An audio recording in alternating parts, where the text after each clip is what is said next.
So I built this beat, and it's feeling pretty chill right now. I'm liking how it's sounding. So right now, here's just the drum track.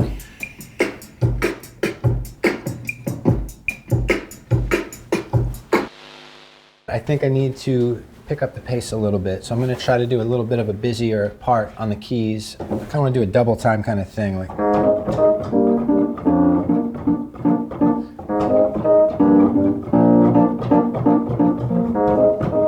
So now with the doubling and the higher octave, it sounds like this. My name is Steve Bryant. I make music under the name Cru The Dynamic, and I've been collaborating with the Diner, making music for sync and licensing, most recently on Hip Hop Sessions Volume 1 and 2. And I'm going to take you guys behind the scenes of one of the tracks I've been working on and show you the creative process I took to create this track. When I was 13, I started playing drums. I ended up going to college to study jazz performance. I had a lot of friends who were there for music production. And I started kind of messing around with the drum machines or whatever programs they were using and started kind of learning how to make beats a little bit. The fact that I can now record my own live drumming on tracks gives my tracks, I think, a much more organic sound than when I was like programming the drums. Right now I'm trying to combine both of those disciplines into my music and kind of have it be, they're both present in the music, the drumming and the production. I guess this one I'm trying to keep a little bit of an old school sound as well. It's got the Fender Rhodes sound going. I think this one is maybe a little bit more on the soulful side as far as the beats that I was doing for this project. So I have these kind of vocal swells that were, I think, probably just reverse reverb swells, like before a beat drops. And then these vocals that I have here are stacked up harmonies. So I just kind of have one little chop. When they work together, it sounds like a nice little vocal harmony. This vocal chop right here goes a little bit more with the beat. It's like more of a percussive vocal part.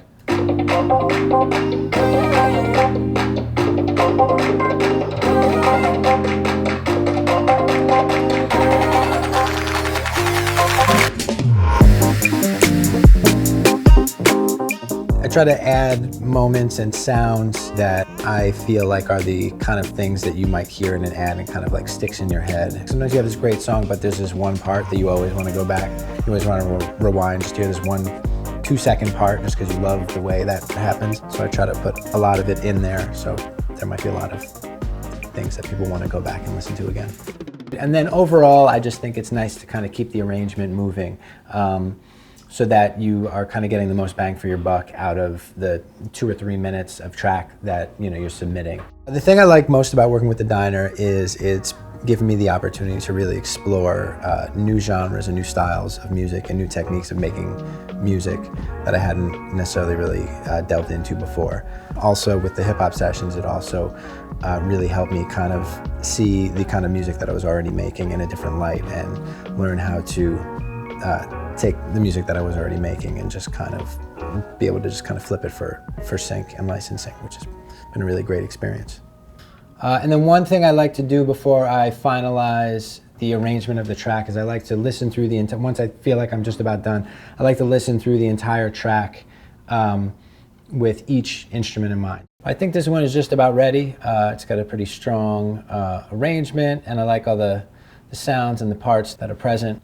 Yeah, I think I'm going to leave it as is before I overproduce it and ruin it. So yeah, I think that's where I'm at.